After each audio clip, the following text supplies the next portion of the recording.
If your bottom mount refrigerator is leaking on the floor, you might have a clogged defrost drain. We have a solution for it. What you need to do is order a P-trap drain replacement kit. To install, all you need is a 1/4-inch nut driver. The first step is to unplug the refrigerator. Okay, now we're going to remove the back panel. So you just want to pull that out so that it lifts out. Pull this back. Now this is your water line. Unplug the isolation valve.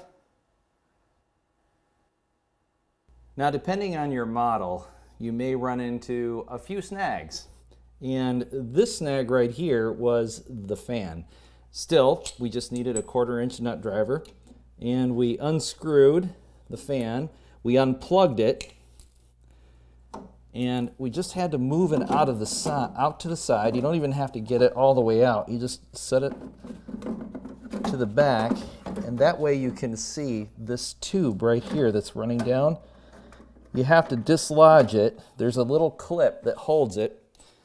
Just take a flathead screwdriver, get in there, and you pop the little retainer clip. Now be very careful. Depending on how hard it's clipped in there, you don't want to break anything. But this is what's going to be replaced. Now I'm going to point to the duck bill, and it's right here. This is what you're going to be replacing. So we just need to take it off. Now it's probably going to be stuck together and gooey. I mean, this is really sticky, and the rubber is pretty much degraded. And what happens is that it sticks together and won't allow the water to pass through and go into your evaporating pan. Okay, this white piece of tubing is going to go where the duckbill was, and you're going to wedge it right onto it so that's nice and flush. Okay, next your P-trap goes up. Now that white piece that we put in there, that is going to go right up into here. Now here's what's important. You want to make sure that this is flush with the top of the refrigerator.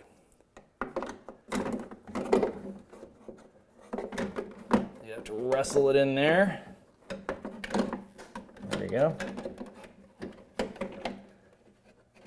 Okay, getting it inside. Wedge it up in there nice and tight. See how that's flush with the refrigerator? And there you go. Then you just attach it back to the drain pan on the bottom here, where it was before, and it should snap into place just like that.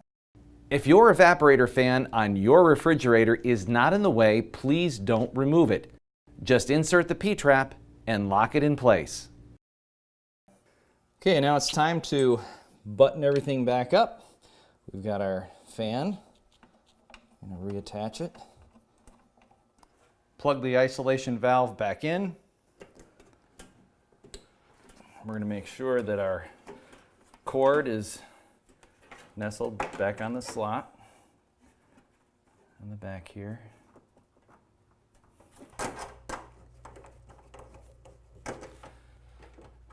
Now the last phase is you have to check to make sure that the drain hole isn't covered with ice.